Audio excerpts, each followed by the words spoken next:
वाचिक नाम जब नाम कीर्तन पद कीर्तन उस समय कर सकते हैं, जैसे सोनी लगा रहे हैं, पोछा लगा रहे हैं, इसमें कर सकते हैं। लेकिन पात्र मार्जन करके रख रहे हैं, रसोई सेवा या श्रृंगार सेवा, उस समय उपांशु ही होना चाहिए। जब सेवा से निवृत्त होकर हम एकांत में मंत्र जप कर रहे हैं तो ये चार बातें नहीं होनी चाहिए मंत्र जापक में या नाम जापक में। उस समय जिस समय हम बैठे हैं, पहला, नाम जप या मंत्र जप में जो ही हम माला प्रारंभ करते हैं तो सदगुरुदेव भगवान को प्रणाम करके मौन धारण करते हैं जब तक वो माला ना हो जाएगी। अत्यंत आवश्यक होने पर भी माला पूरी ही करनी है, तब बात करनी है मंत्र जाप में, ये नियम होना चाहिए। अगर ऐसा नहीं है तो फिर माला पुनः आपको प्रारंभ करनी पड़ेगी, उसे पूरा करनी। बीच में रोक कर बात करके फिर आगे, ये नहीं चलेगा, ये दोष माना जाता है। माला पूरी होने तक वार्ता नहीं हो सकती। बोलना बीच में, पहला दोष। दूसरा, इधर उधर देख ऐसे माला जपने, मेरुदंड सीधी, नासाग्र दृष्टि ऐसे। जिसे नींद आने की संभावना है वो आंख मूंद के भजन करने मत बैठे। नहीं, कंबल या शाल ओढ़ा, आंख मूंद ली तो माला छूट जाएगी और आपका समय व्यतीत हो जाएगा नींद में, ऐसा प्राय होता है।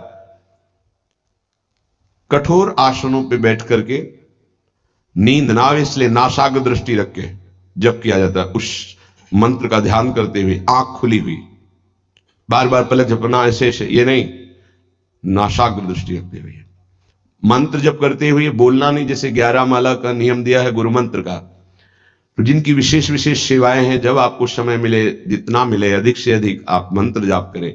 जब आप आसन पे बैठकर मंत्र जाप कर रहे हैं तो बोलना नहीं है, माला पूरी होने पर ही बात करें अगर कोई अत्यंत आवश्यक है। दूसरा, इधर उधर गर्दन हिलाना, देखना, ये नहीं। मेरुदंड सीधी, आंख खुली हुई, आंख मूंद के नहीं जपना। एक महाभागवत की पत्नी निरंतर भगवदाकार वृत्ति में रहती थी, तो उनके पति जब पूजा में बैठते तो आंख मूंद करके बैठते ध्यानस्थ से। एक बार उन्होंने पूछा, प्रभु आपके आंख मूंदने और आंख खोलने में अंतर पड़ता है क्या? तो उनका पड़ता है। तो बोले आपकी पूजा अधूरी। हम चाहे बाहरी दृष्टि में हो या आंतरिक दृष्टि में हो, एक ही चिंतन होना चाहिए, आंख खुली हो या आंख बंद, तभी सच्चा उपासक है। तीसरा, हिलना मंत्र जाप के समय, ये कीर्तन में हो सकता है, पद गायन में हो सकता है, लेकिन मंत्र जाप के समय हिलना नहीं, ये नहीं। गर्दन घुमाना, बात करना। चौथा, हंसते हुए प्रपंच की वार्ता करना, हंसी मजाक चल रहे, बोलना मतलब उत्तर देना। चौथे में जो हंसते हुए प्रपंच वार्ता करना, बैठे कुर्सी में 3 लोग, माला हाथ में, प्रपंच की वार्ता। अपमान कर रहे हो माला का, मंत्र का। आप क्या कर रहे हो? उपहास कर रहे हो। 4 लोग जा रहे हैं, माला सरक रहा है, बातचीत कर रहे, तो माला सरकाने से थोड़ी भगवत प्राप्ति होगी। जो माला की एक भी मन का नाम और मंत्र से खाली ना जाए, उसका चिंतन करते हुए, वो आंतरिक चिंतन को बढ़ाने के लिए माला है। माला सरकाने से थोड़ी भगवत प्राप्ति होती है। माला की मनका के सहारे से हम प्रत्येक मंत्र का चिंतन करके, उसका श्रवण करके, मनन करके, तब फिर आगे बढ़ते हैं। ये थोड़ी की जल्दी जल्दी, किसी किसी की माला को तो देखते हैं कि इतनी रफ्तार से कैसे चल सकती है। अगर हम केवल राधा नाम भी जपें तो इतनी रफ्तार से नहीं चल सकता, क्योंकि हमें लिखना है राधा राधा। फिर अष्टादशाक्षर मंत्र या 12 मंत्र, फिर इन मंत्रों को तो कैसे आप इतनी जल्दी, कैसे बिना अक्षर मात्रा दर्शन के कैसे आप मन का सरका दिए? 11 माला बहुत होते हैं। अगर जिस पद्धति से कहते 11 माला कर लो तो बहुत जल्दी मानसिक सिद्धि प्राप्त हो जाए।